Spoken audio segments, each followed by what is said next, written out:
Before we begin, answer this. What would you sacrifice to save innocent children? Your freedom? Your reputation? And your life? This is the moment Tanisha discovered that the war she thought she'd won was only the beginning. That the enemy she defeated was just a pawn in someone else's game. And that the children she'd sworn to protect were marked for death before she even opened her foundation's doors. See this face? This is Marcus Voss. The man who spent 7 years in an American prison planning the perfect revenge. And this ring? This was supposed to be on Tanisha's finger. Instead, it's covered in blood. In 48 hours, Seoul will witness the deadliest hostage crisis in its history. And the only person who can stop it is the woman they're calling a terrorist. Welcome back to the story of the dragon and his queen.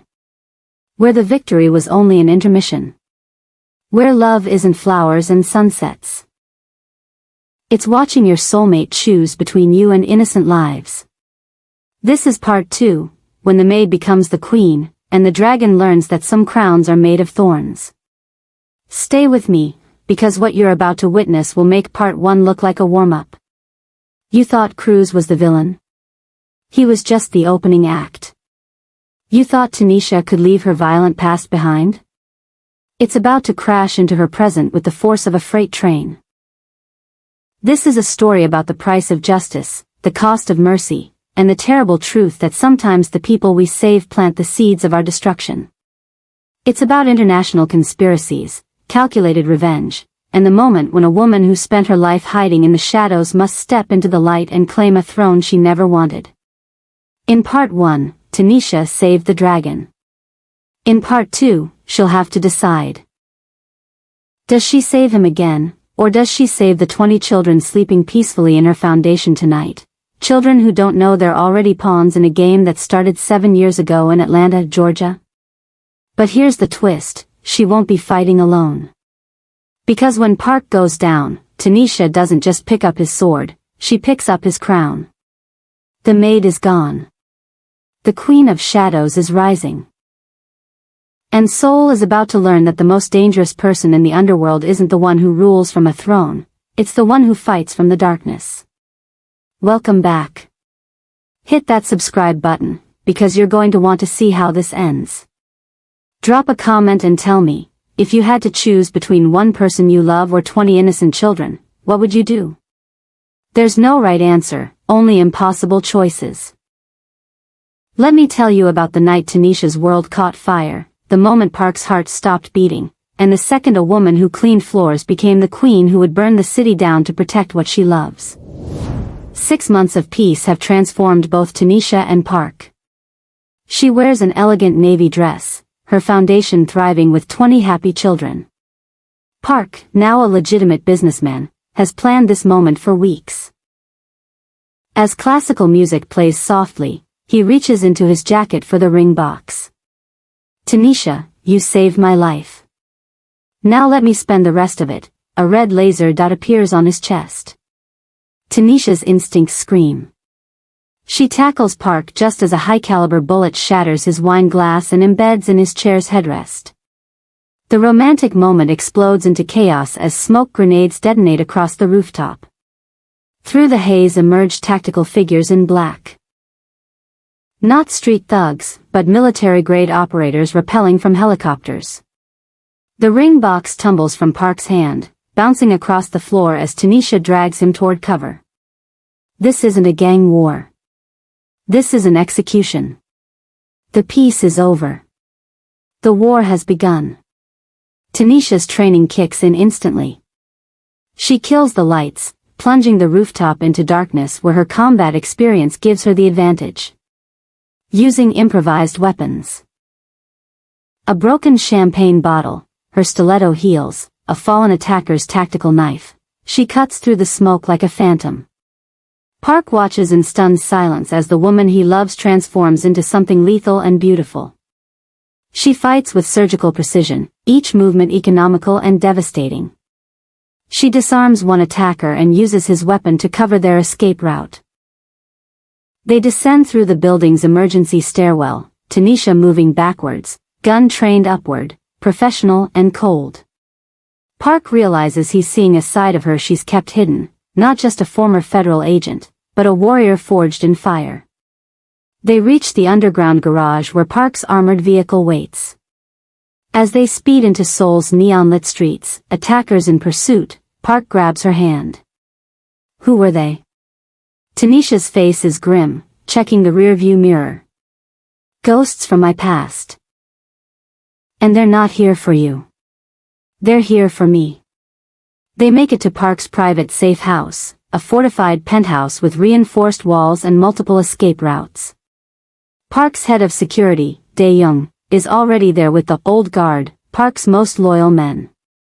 They swept for bugs and secured the perimeter. Tanisha begins to relax, thinking they're safe. Then Park staggers. His hand goes to his neck where the bullet grazed him, such a minor wound, barely bleeding. But his pupils dilate, and his breathing becomes labored. He collapses into Tanisha's arms, his body rigid, muscles seizing. Dae-young calls for the underground doctor, an elderly woman named Dr. Yoon who has served the Park clan for decades. She examines Park and her face turns ashen. The bullet was coated with a neurotoxin. I've seen this before, in military black ops cases. It's called Viper's Kiss. The poison is shutting down Park's nervous system. He's paralyzed, unable to speak, trapped in his own body. His eyes lock onto Tanisha's, filled not with fear for himself, but terror for her. Dr. Yoon delivers the death sentence. He has 48 hours before his heart stops. The antidote exists, but it's controlled by whoever made this poison. Tanisha recognizes the signature immediately. Her hands shake as realization crashes over her. The Vipers. Her old unit. They found her. Flashback to 7 years ago. Federal agent Tanisha Williams testifying in a packed Atlanta courtroom. She's younger, wearing a crisp FBI suit, her voice steady as she presents evidence against Marcus, the architect Voss, head of an international child trafficking ring. Her testimony is devastating, shipping manifests, recorded conversations, testimony from 19 rescued victims. Voss sits emotionless as the jury delivers guilty verdicts on all counts. As U.S. Marshals led him away in chains, Voss turns his head slowly. His eyes find Tanisha's, and his lips form words she'll never forget. I will find you. And I will take everything you love. Cut to 3 days later, FBI agents raiding the Voss compound in rural Georgia. Chaos erupts. Gunfire. Michael Voss, Marcus's 19-year-old son, panics and draws a weapon. Atlanta PD officers fire. Michael falls. In his federal holding cell, Marcus Voss watches the news footage of his son's body being carried away. His anguished scream echoes through the prison block. Cut back to present, Tanisha stares at Park's paralyzed body. The dead is being called. The monster she helped create 7 years ago has come to collect. Unable to sleep, Tanisha sits in Park's study reviewing security footage of the rooftop attack, analyzing tactical movements. At 3 a.m., the safe house's perimeter alert sounds, a drone delivery. No return address. Dae-young brings the package to Tanisha with explosive detection equipment confirming it's safe. Inside. A USB drive and a photograph. The photo shows a young man, Michael Voss, age 19, smiling at a family barbecue, with 3 words written on the back in blood-red ink, "You killed him." Tanisha's hands tremble as she plugs in the USB. The video opens with night vision footage of her foundation. All 20 children sleeping peacefully in their beds. The camera pans slowly, lovingly across each innocent face, Jin-soo clutching his teddy bear, little Soo-jin sucking her thumb, Min-soo curled in a ball. The timestamp reads, recorded tonight, 2:47 a.m. Impossible. The foundation has state-of-the-art security. But the camera angle is wrong, filmed from inside the ventilation system. Someone has been inside her sanctuary. The video cuts to black, then white text appears. You took my son. I'll take everything you love. The dragon dies in 48 hours. The children are already mine. Choose wisely. Tanisha runs to her laptop and checks the Foundation's live security feed. The children are there, safe, sleeping. But someone has been inside. Voss is playing with her, showing his reach, his power. The countdown has begun. At dawn, Tanisha makes an encrypted call to her old FBI contact in Atlanta, Agent Rodriguez, now Deputy Director. Rodriguez's voice is heavy with bad news. Marcus Voss was released from federal prison 2 weeks ago. Early parole for exceptional good behavior and cooperation with authorities. Tanisha is stunned. Voss never cooperated with anyone. He wouldn't give up a street dealer, let alone cooperate. Rodriguez agrees, something smells wrong. She digs deeper and discovers that Voss's parole was expedited by a federal judge with connections to international crime task forces. Someone with serious power wanted Voss out.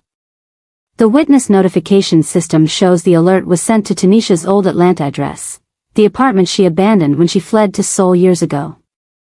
Voss has known her general location for at least 2 weeks. He's been watching, planning, positioning his pieces like the architect he is. Rodriguez warns, Tanisha, if he's after you, you need to come back to protective custody.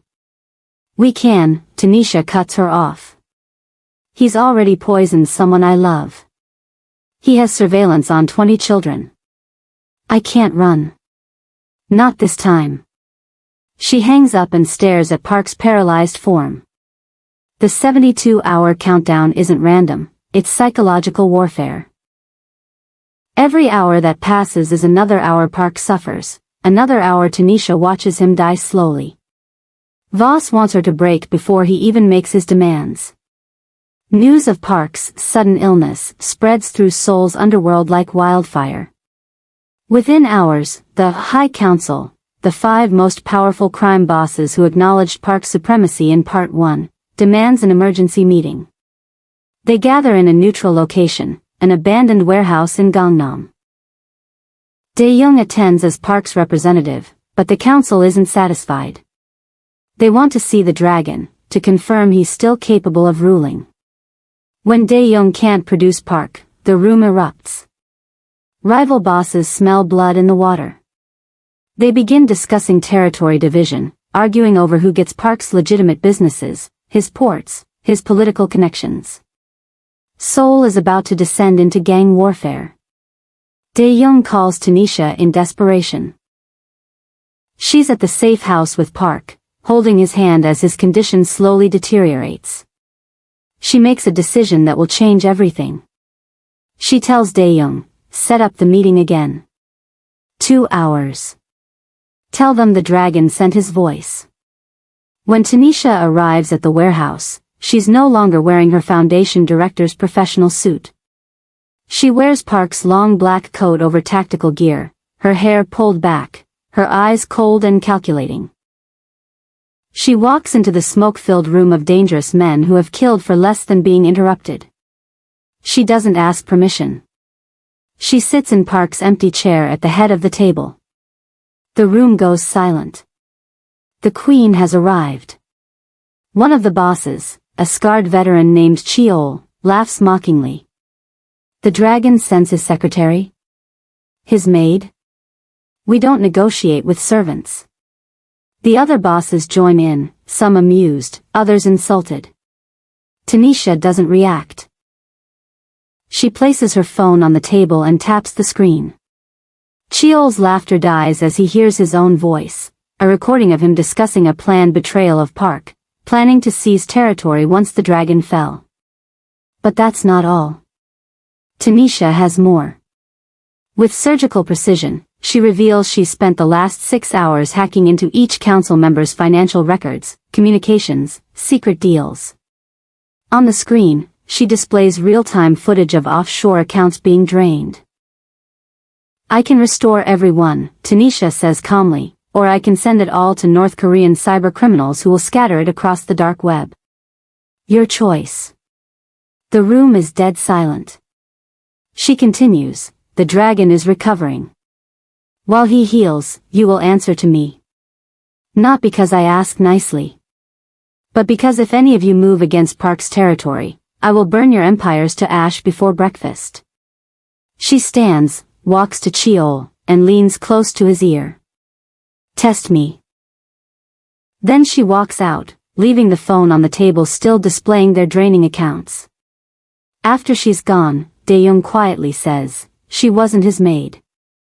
She was his weapon. And now she's your queen.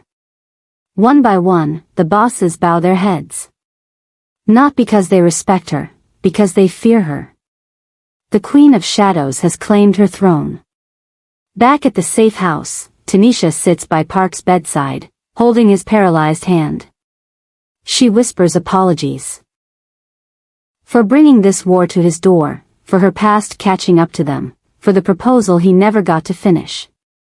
Park's finger twitches slightly, the only movement he can manage. It's his way of saying not your fault. Tanisha's secure phone rings. The number is blocked, but she knows who it is. She answers. The voice is smooth, educated, American, with a southern drawl that makes her skin crawl. Hello, Tanisha. 7 years, 3 months, and 14 days. That's how long I've been counting. How long I've been planning this moment. Marcus Voss. He tells her he's impressed by what she's built, the foundation, the partnership with Park, the life she's carved from nothing. You took everything from me, Voss continues, his voice eerily calm. My empire, my freedom, my son. So I'm going to take everything from you. Piece by piece. Person by person. Tanisha keeps her voice steady. What do you want, Marcus? Voss laughs. Want? I want Michael back. Since you can't give me that, I'll settle for watching you lose everything you love. Check your email. Now. She opens her laptop. A video file loads, Park being carried on a stretcher during the rooftop attack, then footage of the Foundation's children sleeping, then, her heart stops, current live footage of Minhee walking across the university campus, completely unaware of the 3 men following her at a distance. Beautiful girl, Voss purrs. She looks just like her mother. Be a shame if something happened to her. The line goes dead. Tanisha immediately calls Minhee, warning her to get to the safe house.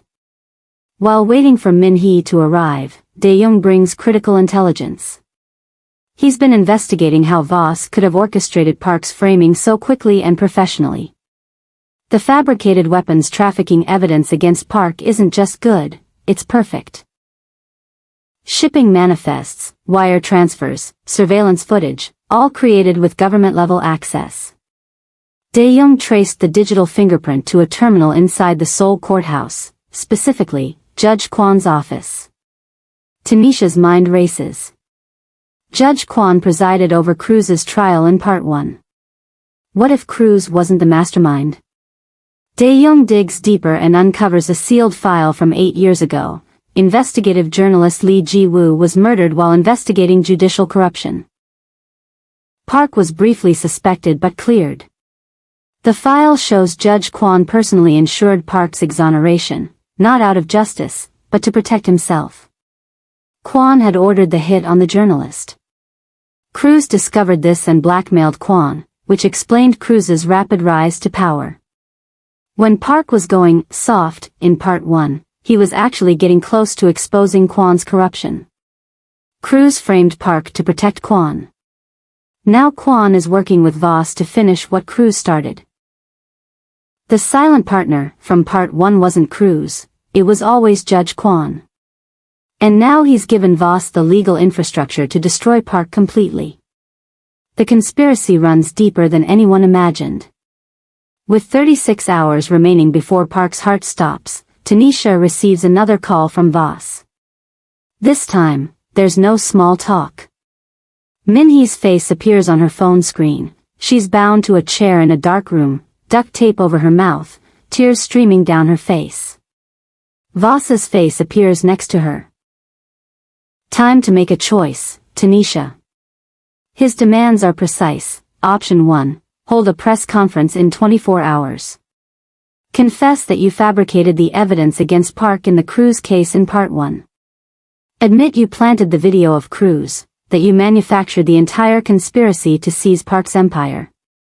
Destroy your credibility. Destroy him. Option 2. I kill Minhee in 1 hour. Then I kill one child from your foundation every hour after that until all 20 are dead. Then Park dies from the poison. Option 3. Do nothing. Be a hero. Let everyone die while you watch. The screen splits into 3, Minhee sobbing, the children sleeping peacefully in the foundation, Park paralyzed in his bed. You have 60 minutes to decide. And Tanisha? Don't bother trying to rescue anyone. I have eyes everywhere. The moment you move, people die. The call ends. Tanisha looks at the 3 faces on her phone. The man she loves. The daughter who trusted her. The 20 children who call her their guardian angel. And she knows that choosing is impossible. But she also knows she's not the same woman who cleaned floors and hid in shadows. She's the queen now. And queens don't choose between their people, they find the third option. The option where everyone lives and the enemy burns. Tanisha makes a decision, she refuses to choose. Instead, she assembles her team. First, she calls James Mitchell, a former MI6 operative she worked with during a joint operation in Berlin 5 years ago. Mitchell is now freelance, operating in Southeast Asia. I need someone who hates traffickers and loves impossible odds, she says. Mitchell arrives within 3 hours with 2 specialists. Yuki, a Japanese tech expert who can track digital footprints and break military-grade encryption, and Torres, a former Navy SEAL who specializes in hostage rescue and close-quarters combat. They set up a war room in the Foundation's basement, now evacuated the children who are hidden in secure locations with Park's loyalists. Next, Dae-young reveals his ace, Agent Sarah Park, no relation to Suksung Park. An Interpol investigator who's been suspicious about the weapons trafficking evidence from day one. She secretly meets with Tanisha and provides the evidence trail connecting Judge Kwon to Voss. But she can't move against a sitting judge without concrete proof that will stand up in international court. The team now has 48 hours to 1. Find and rescue Minhee, 2. Locate the 20 children, 3. Obtain the antidote for Park, 4. Expose Judge Kwon, 5. Neutralize Voss. It's impossible. But Tanisha has learned something from Park. Impossible just means you haven't found the right strategy yet. The Queen of Shadows begins to plan. Yuki's tracking software picks up a signal from Minhee's phone near Incheon Port, the same location where Cruz operated in Part 1. With only minutes left on Voss's 1-hour deadline, they have no choice but to act. Tanisha, Torres, and a team of Park's elite guards race to the location in armored vehicles. They find an abandoned shipping container with heat signatures inside. Torres breaches the door with practiced precision. Inside, Minhee, bound but alive. But as Tanisha cuts her free, Minhee's eyes go wide with terror. She shakes her head frantically, unable to speak through the gag. Tanisha removes it, and Minhee screams, "It's a trap. Get out now." Tanisha sees red blinking lights lining the container's interior, C4 explosives wired to a pressure sensor. They have 10 seconds. Torres grabs Minhee and sprints. Tanisha dives through the doorway as the world explodes in fire and sound. The blast throws her 20 feet into a concrete barrier. Her ears ring, vision blurred, blood running from her temple. But they're alive. Torres shielded Minhee with his body, bruised but breathing. But the explosion triggered every alarm in the port. Within minutes, police and Interpol swarmed the area. Security cameras captured everything. Tanisha's phone buzzes with a message from Voss. Did you really think I wouldn't see you coming? 36 hours remain. Next time, people die. They barely escape, but the damage is done. The hunt is about to intensify. Security camera footage of the port explosion spreads across news networks within hours. The video is damning. It clearly shows Tanisha entering the shipping container moments before the massive explosion that killed 3 dock workers and injured a dozen others. The media narrative writes itself. Headlines scream, former U.S. federal agent turned terrorist, and American operative behind port attack. News anchors speculate about international espionage and domestic terrorism. The fact that Tanisha was trying to rescue Min-hee doesn't matter, optics are everything, and she looks guilty. Interpol issues an international warrant for her arrest. Judge Kwon appears on television, gravely announcing that he's personally taking over the investigation to ensure justice prevails. He presents evidence linking Tanisha to the weapons trafficking charges against Park, suggesting a criminal conspiracy. Agent Sarah Park calls Tanisha's burner phone. You need to turn yourself in. I believe you're innocent, but right now, you're the most wanted person in Seoul. Let me bring you in legally. We can fight this the right way. But Tanisha knows there is no legal way, not when Judge Kwon controls the courts and Voss controls the evidence. If I turn myself in, Park dies, the children die, and Voss wins. I need time. Agent Park hesitates. I'll give you 24 hours. After that, I have to bring you in, or I lose my job. The line disconnects. Tanisha is now a fugitive in a city where half the police are hunting her and the other half are on Voss's payroll. The queen has become the prey. Yuki works through the night, breaking through encrypted communications, tracking financial transfers, and mapping Voss's network. At 3 a.m., she makes a breakthrough. The 20 children are being held in a shipping container at the port's eastern terminal, a different location from the trap. The digital signatures are genuine. This is real. The team mobilizes immediately. This is their chance to save the children and turn the tide. Tanisha assembles Park's remaining loyalists. 15 hardened men loyal to the dragon and now to his queen. Mitchell provides sniper overwatch from a nearby crane. Torres leads the breach team. They move under cover of darkness, using thermal imaging to identify targets. They breach the container and find them, 20 children sleeping peacefully, exactly as described in the surveillance footage. Tanisha's heart soars. They did it. They won. She moves to wake little Soo-jin, the first child, reaching out to gently touch her shoulder. The skin is too smooth. Too perfect. Too cold. It's not a child. It's a hyper-realistic doll, the kind used in military training exercises. All 20 children are sophisticated mannequins wired with motion sensors and C4 explosives. Torres realizes the trap a second too late, everybody out. The container erupts in a massive coordinated explosion that destroys half the terminal and sends a fireball into the night sky. 4 of Park's loyalists die instantly. Tanisha, Torres, and Mitchell barely escape through a gap in the blast radius. As they flee through the burning wreckage, Tanisha's phone buzzes. You're getting predictable, Tanisha. 24 hours left. Choose. V. With her face plastered across every news channel and facial recognition systems tracking her every movement, Tanisha can't return to any safe house. She's forced to go underground, literally. Seoul's subway maintenance tunnels become her refuge, a labyrinth of darkness where she, Torres, and Mitchell hide like rats. They're exhausted, injured, and running out of options. The city is in lockdown, roadblocks at every exit, police helicopters with searchlights sweeping the streets, checkpoints at every major intersection. Tanisha's old survival training kicks in. She knows how to disappear, but she can't stay hidden forever. Not with lives on the line. Meanwhile, in his Interpol holding cell, Park watches the news coverage on a small television. He's still paralyzed, unable to move anything but his eyes and one finger. He sees the explosion footage, sees Tanisha's face labeled as a terrorist, and knows she's being framed. But he's powerless to help.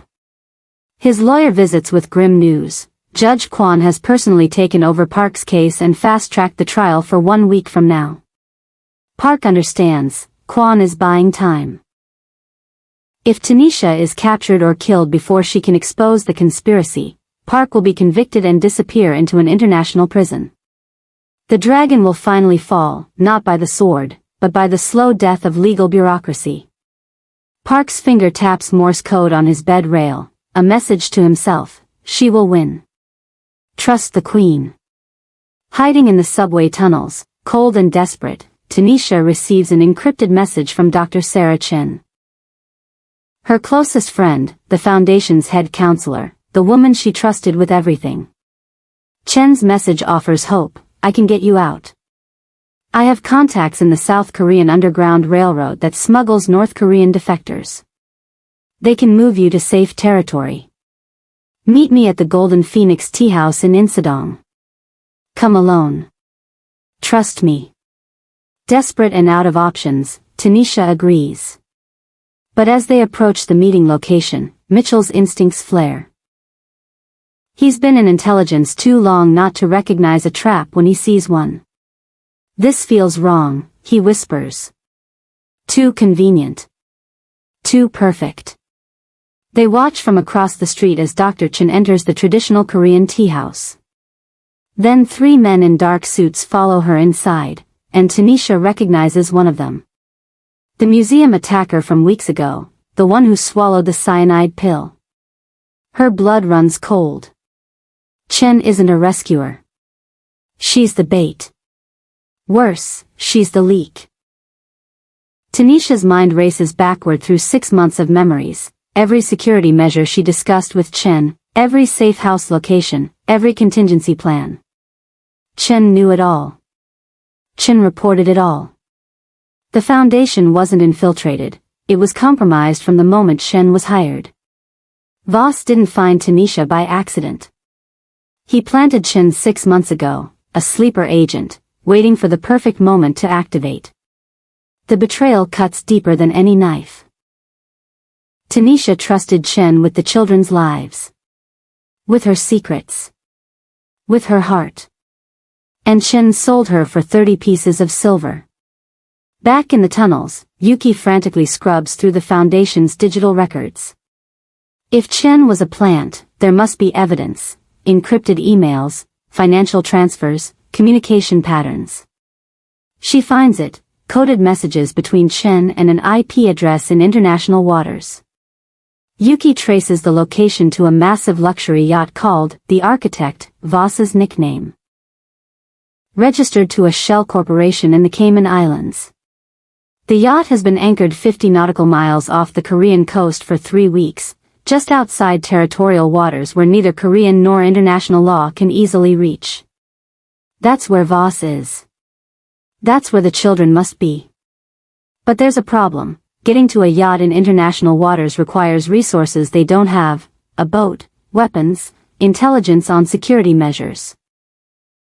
Torres studies the yacht's movement patterns and notices something interesting. Supply boats visit the yacht every 48 hours, and they all depart from the same place, an underground fight club in Busan that's a front for the Black Lotus Triad. The Triad controls smuggling routes and could get them onto one of those supply boats. But they need leverage. Tanisha makes a dangerous decision. We go to Busan. We get into the fight club. We win their respect the only way they understand, through blood.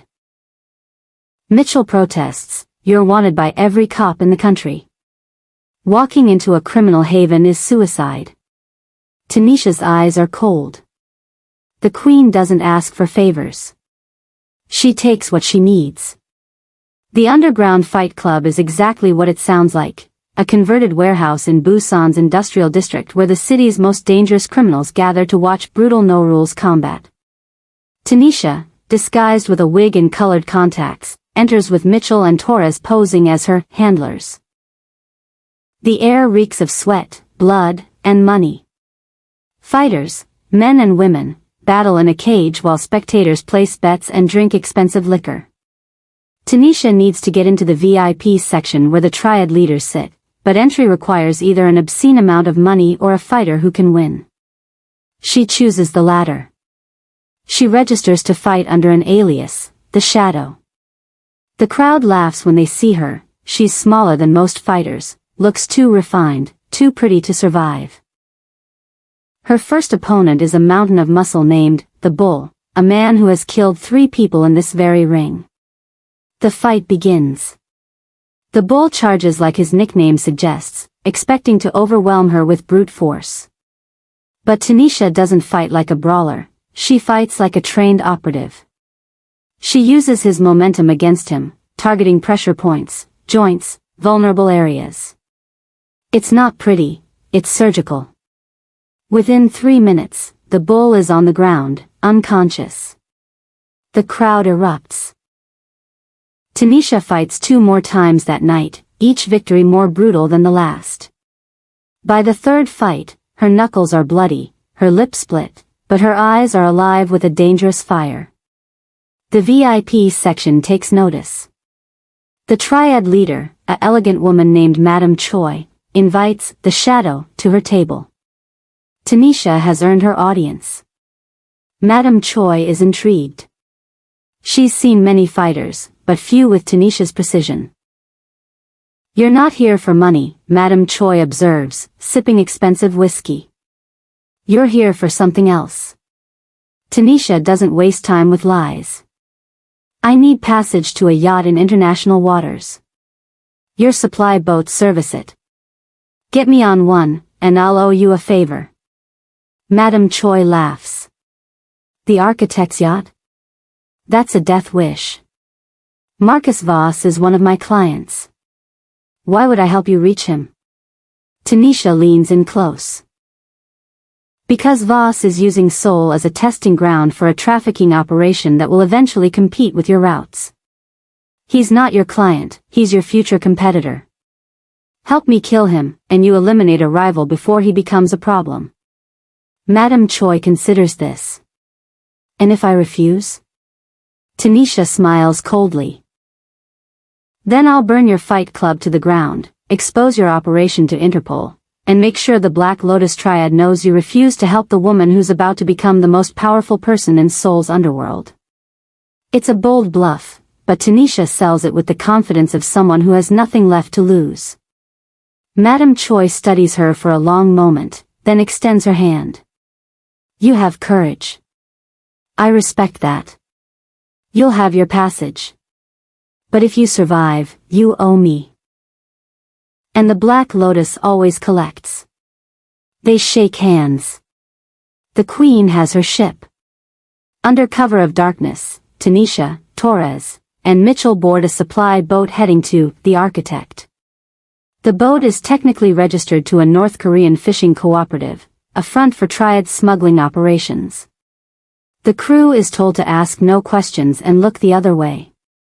As they approach the yacht in the pre-dawn hours, Tanisha can see its massive size. It's not just a boat, it's a floating fortress. 3 decks, armed guards patrolling the rails, surveillance cameras covering every angle, satellite communications array on the roof. Getting inside will require precision, timing, and more than a little luck. The plan is simple but dangerous. Torres and Mitchell create a distraction by staging a medical emergency on the supply boat, drawing the yacht's security to the loading dock. While attention is diverted, Tanisha will swim underneath the yacht and infiltrate through the water intake system, a narrow passage designed for maintenance access, not human entry. She strips down to a wetsuit, straps a waterproof pack containing weapons and tools to her back, and slips into the freezing water. The sea is rough, waves pushing her against the yacht's hull. She fights the current, diving deep to find the intake grate. Using a specialized cutting tool, she removes the grate and pulls herself into a claustrophobic pipe barely wider than her shoulders. She crawls through the darkness, water up to her chest, for what feels like hours but is only minutes. Finally, she emerges in a mechanical room filled with generators and filtration equipment. She's inside the beast. Now the real hunt begins. Using night vision goggles, Tanisha navigates through the yacht's lower decks, avoiding guards and security cameras. The layout is a maze, deliberate design to confuse intruders. But Tanisha has spent her life in hostile environments. She moves like a ghost, using ventilation shafts and service corridors. Then she hears them, children's voices. Crying. Whimpering. Calling for help. The sound nearly breaks her. She descends a narrow staircase and finds a corridor lined with converted storage compartments, each one a makeshift cell. Through small windows, she sees them, all 20 children from her foundation. Jin-soo, Soo-jin, Min-soo, all the others. They're alive but terrified, some sleeping fitfully, others crying quietly. Tanisha's heart races with hope. She moves to the first lock, pulling out her pick tools. She's focused entirely on freeing the children when she hears it, slow, deliberate clapping. She turns to see Dr. Sarah Chen standing at the end of the corridor, flanked by 2 armed guards. Chen holds a handgun pointed at Tanisha's chest. "I had a bet with Marcus," Chen says, her voice heavy with something that might be regret. "I told him you'd make it inside within 24 hours. He said 48. Looks like I win." The children see Tanisha through the windows and start crying out, "Miss Tanisha. Save us." But Tanisha can't move. She's trapped between the children she came to save and the woman she trusted. "Why?" Tanisha asks, her voice barely a whisper. Chen's expression hardens. "Because 7 years ago, you testified against the man who saved my brother from a trafficking ring in Thailand. My brother owed Marcus Voss his life. So now, I owe Marcus yours." Tanisha is dragged to the yacht's upper deck, cable-tied and disarmed. The sun is rising over the East Sea, painting the sky in shades of gold and crimson. And there, standing at the railing in an immaculate white suit, is Marcus Voss. He's in his late 50s, silver-haired, distinguished-looking. More like a wealthy businessman than a crime lord. But his eyes are dead, the eyes of a man who has stared into the abyss and found it staring back. "Tanisha Williams," he says warmly, as if greeting an old friend. "You're even more resourceful than I remembered from the trial. I've been watching your journey these past 6 months. Building a foundation for orphans? Quite poetic, considering you made my son an orphan by proxy before killing him."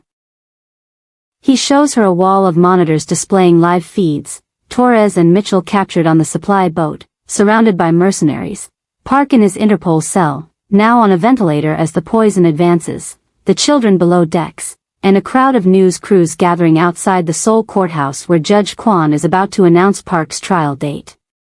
"I'm going to make you an offer," Voss says, pouring 2 glasses of expensive bourbon. "Work for me. Use your skills, your foundation's infrastructure, your connections to law enforcement. Help me build an empire. You'll save everyone you love." Park gets the antidote. The children go free. Your name gets cleared. All it costs is your soul. Tanisha stares at him. "And if I refuse?" Voss smiles. "Then everyone dies." Park's heart stops. The children are sold into the very trafficking networks you spent your life fighting. Your friends Mitchell and Torres are executed. And you? You watch it all happen before I put a bullet in your head. He gives her 1 hour to decide. Locked in a luxurious guest cabin, Tanisha sits in silence, her mind racing. She thinks back to Atlanta, to the faces of the 19 women and children they rescued from Voss's trafficking operation, their hollow eyes, their broken bodies, their shattered spirits. She remembers the 12 victims who didn't survive, whose bodies were found in shipping containers in the Atlanta port. She remembers the trial, giving her testimony, watching Voss show no emotion as victim after victim described their horrors. She remembers Michael Voss, the 19-year-old boy, killed in the raid. She'd been the one who called in the tactical team, but she hadn't pulled the trigger. Does that absolve her? Does intention matter when the result is a dead boy and a father consumed by revenge? She realizes Voss's offer is a trap regardless of her answer. If she accepts, she becomes the architect of the very evil she spent her life fighting. Her foundation becomes a front for trafficking, her skills used to enslave rather than free. If she refuses, everyone she loves dies, and Voss's operation continues without her. There's no right choice. But then she remembers something Park once told her in Part 1, the dragon doesn't choose between bad options. The dragon creates a third option where the enemy burns. She stands and begins examining the cabin systematically, looking for weaknesses, testing the window locks, studying the ventilation system. If she can't win Voss's game, she'll break the game itself. And she knows exactly how. Dr. Chen enters Tanisha's cabin carrying a tray of food and water. For a long moment, they sit in heavy silence. Two women who were friends, now enemies. Did you ever care about those kids? Tanisha asks quietly. Or was it all an act? Chen's composure cracks. Her hands tremble as she sets down the tray. Every single day, she whispers. That's what made it so hard. Watching them trust me. Watching them love me. Knowing I was going to betray them. She explains the truth. Her younger brother, Chen Wei, was kidnapped by a trafficking ring in Thailand 8 years ago. Marcus Voss, operating internationally at the time, rescued him during a rival gang war. Wei owed Voss his life. When Voss went to prison because of Tanisha's testimony, Wei's debt became Chen's debt. Family is everything in our culture, Chen says, tears forming. When Voss was released and called in the debt, I had no choice. My brother's life for yours. Tanisha sees the opening. Then help me save both. Your brother's debt to Voss, was it financial?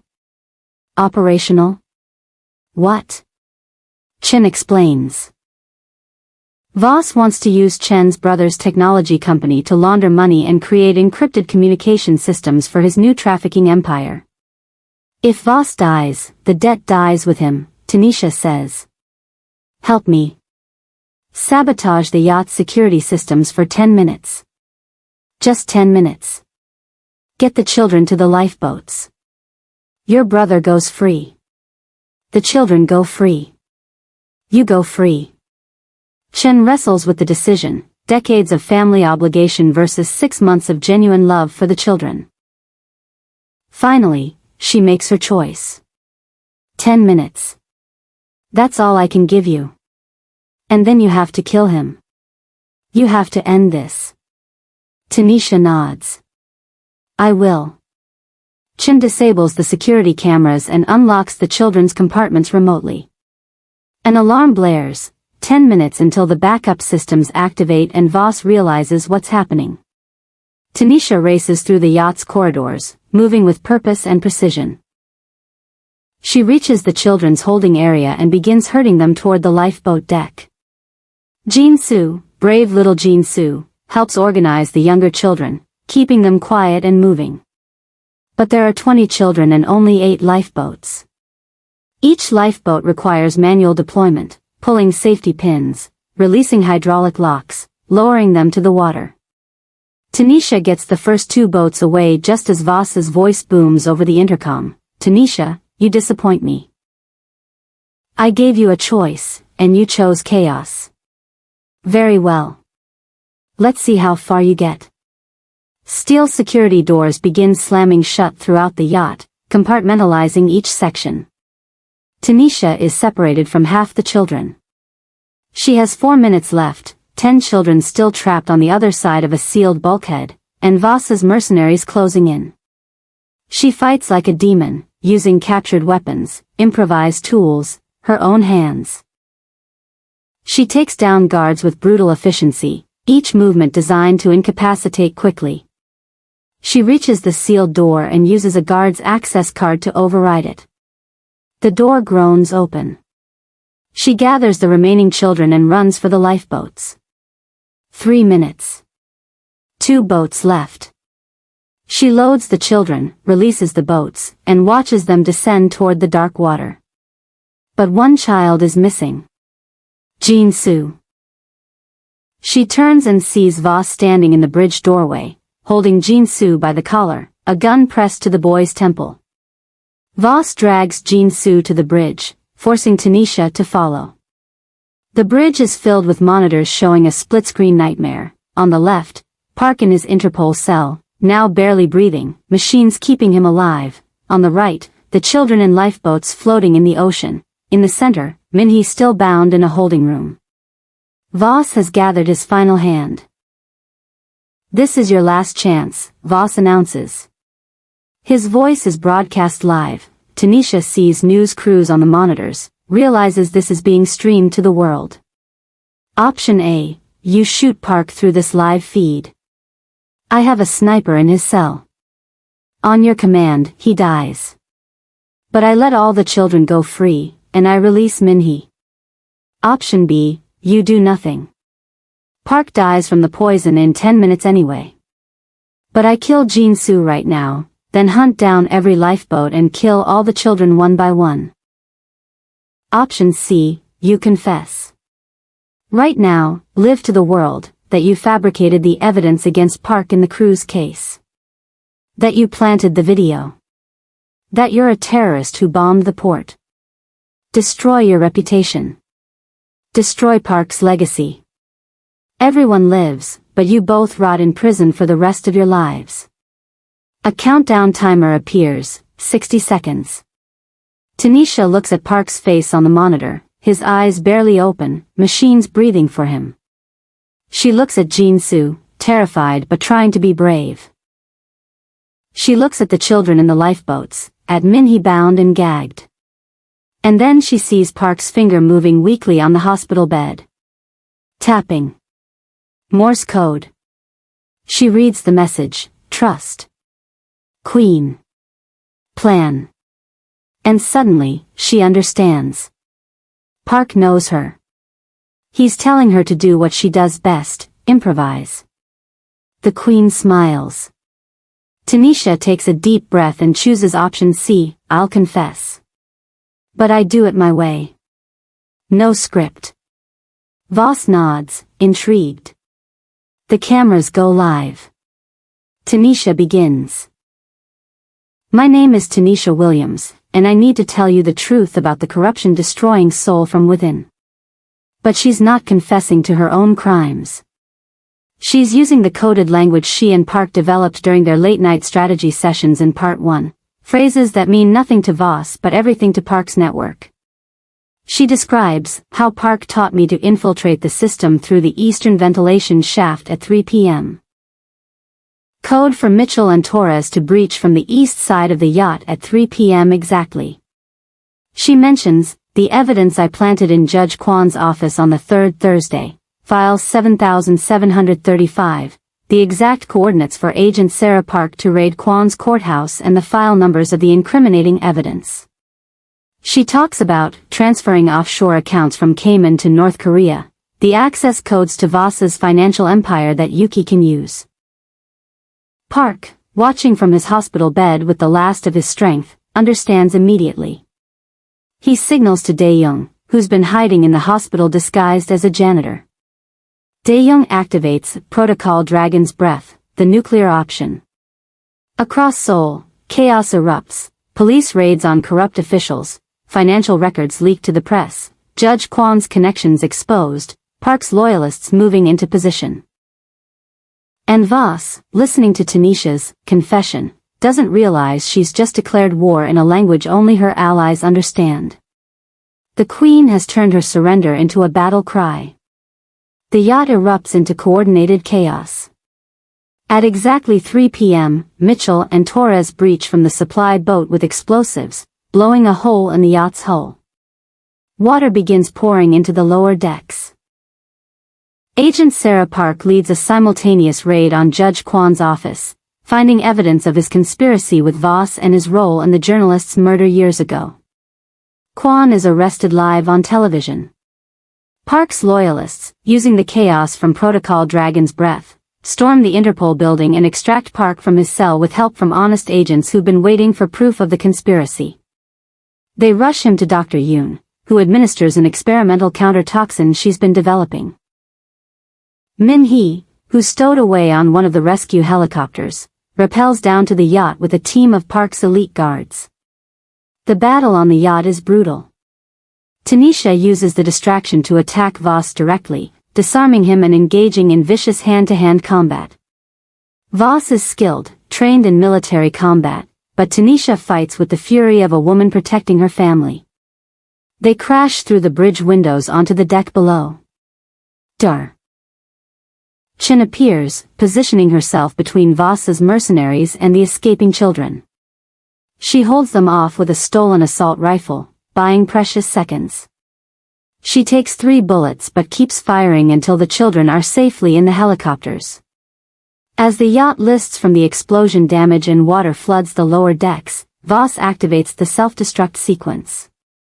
3 minutes until total destruction. Tanisha gets the last of the children into helicopters, then runs back for Chin, dragging her toward the evacuation point. Tell Wei.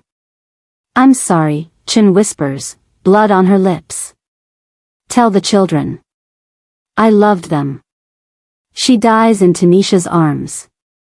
Tanisha reaches the main deck as the yacht tilts dangerously, taking on water from multiple breaches.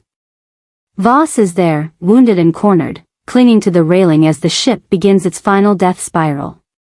Behind Tanisha, a rescue helicopter hovers. Park is inside, pale and weak but conscious, reaching out his hand for her. She has seconds to climb the rope ladder to safety. But Voss is slipping, his hand grabbing her ankle, pulling her down toward the churning water below. She could kick him off. Let him fall. End it. Or she could try to save him. Try to break the cycle of revenge. Park shouts from the helicopter, leave him. It's over. Come home. But Tanisha thinks about cycles of revenge. About Michael Voss dying in the raid 7 years ago, about Marcus becoming a monster because of grief, about how killing him might create another enemy in another 7 years. Someone who'll come for her children, her foundation, her family. She grabs Voss's wrist and starts pulling him toward the helicopter rope. Voss looks at her with genuine confusion, his eyes searching hers. Why? He gasps. After everything I did, why would you save me? Tanisha meets his gaze, because I'm not you. Because I choose to break the cycle. Because mercy is how we win. They're 3 feet from the rope when Voss does something unexpected. He lets go. You think you're saving me, he laughs bitterly, tears mixing with seawater on his face. You're just prolonging your own guilt. My son is dead because of you. That truth never changes. Neither does my hate. He falls backward into the flames and water. Tanisha screams, reaching for him, but Park's strong hand grabs her wrist and pulls her into the helicopter as the yacht explodes in a massive fireball that lights up the sea for miles. 3 months later. Seoul has transformed. Judge Kwan sits in prison, awaiting trial for conspiracy, corruption, and accessory to murder spanning decades. The evidence Dr. Chin left behind, her insurance policy, a detailed record of everything she witnessed, exposed the entire network, leading to arrests across 3 countries. Park is fully exonerated, his business empire restored and legitimized. The poison left him weakened, requiring physical therapy, but he's recovering. The dragon lives. The 20 children are safe, back at the rebuilt foundation, which now has military-grade security overseen by Chen Wei himself, Dr. Chen's brother, who insisted on protecting the children his sister died saving. A bronze plaque in the Foundation's garden honors Dr. Sarah Chen, who chose love over loyalty, children over fear, and redemption over survival. But Tanisha hasn't fully returned. She took a brief leave, traveling to Atlanta to visit 3 graves, Michael Voss, Marcus Voss, whose body was recovered from the ocean, and the memorial for the 12 trafficking victims who didn't survive Voss's operation years ago. She places flowers on all 3 and stands in silence, carrying the weight of choices made and lives lost. Agent Rodriguez finds her there. You saved 20 kids and stopped an international trafficking ring. You exposed judicial corruption. You're a hero. Tanisha shakes her head. I created Marcus Voss when I testified 7 years ago. Heroes don't create monsters. Rodriguez puts a hand on her shoulder. You didn't create him. You held him accountable. His choices made him a monster. Your choices made you a hero. There's a difference. Tanisha returns to Seoul. The children run to greet her when she enters the Foundation, Jin-soo leading the charge. They tackle her with hugs, laughing and crying. She holds them close, these beautiful souls who survived hell because she refused to give up. Park watches from the doorway, leaning on a cane but standing tall. That evening, on the same rooftop where this story began, Park recreates the interrupted dinner. Candles. Music. The Seoul skyline glittering below. But this time, there are no snipers. No threats. Just 2 people who walked through fire and survived. Park pulls out the ring box, the same one that fell during the attack, now polished and pristine. He doesn't kneel, his leg won't allow it yet. But he looks into her eyes with a depth of emotion that needs no words. Tanisha Williams. You saved my life. You saved my city. You became a queen when I couldn't be a king. Now let me spend the rest of my life protecting the woman who protected everyone else. Tanisha looks at the ring, then at the Foundation below where the children sleep safely. She looks at Park, this man who never gave up on her, who trusted her even when the world called her a terrorist. She thinks about Chen's sacrifice, about Voss's fall, about the cycles of violence and mercy. Yes, she says softly. But on one condition. Park smiles. Anything. We build something permanent. Not just an empire or a foundation. We build a future where children don't become orphans, where justice doesn't create monsters, where power protects instead of destroys. Park slides the ring onto her finger. The dragon and his queen. Forever. As they kiss, Tanisha's eyes automatically scan the rooftops, the windows, the shadows. Old habits. Park notices and gently turns her face back to his. You can let your guard down now. Tanisha smiles, but her truth is softer. The price of protecting what we love is eternal vigilance. I'll never let my guard down again. But that's okay. Because neither will you. They toast to survival, to love, to the beautiful burden of protecting what matters most. The queen has claimed her crown. The dragon has reclaimed his throne. And Seoul sleeps safely because 2 warriors chose to build instead of destroy. The story ends not with peace, but with purpose. Not with rest, but with readiness. Because some battles never truly end, they just transform into the daily choice to keep fighting for what's worth saving. This story teaches us that justice is never simple and victory is never final. Tanisha learned that every action ripples through time, that saving someone can plant seeds of future conflict, and that sometimes the bravest thing you can do is keep fighting even when you're not sure you deserve to win. She didn't get a fairy tale ending, she got something better. The truth about what it means to be a protector. It means you carry the weight forever. It means you don't stop, even when you're tired. It means you choose to keep building, even knowing it might burn down again. Dr. Chen showed us that redemption is possible even in the final moments, that choosing love over fear can cost you everything, and that sometimes the greatest act of loyalty is betrayal, betraying the monsters to save the innocent. And Park taught us that true strength isn't just power, it's trusting someone else to carry the burden when you can't. If you loved this journey from the penthouse to the flames and back again, smash that like button, it helps more than you know. Who's the real hero here? Tanisha, who kept fighting despite her guilt, Dr. Chen, who chose redemption at the cost of her life, or Park, who trusted his queen even when the world called her a terrorist? Drop your answer in the comments. Don't forget to subscribe and share this with someone who needs to hear a story about second chances, impossible choices, and the price we pay for protecting what we love. Part 3? Well, that depends on whether you think some stories should end, or if the fight is never really over.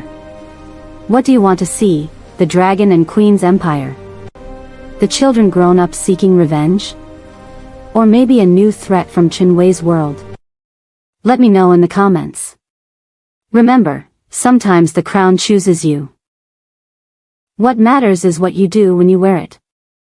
Thanks for watching.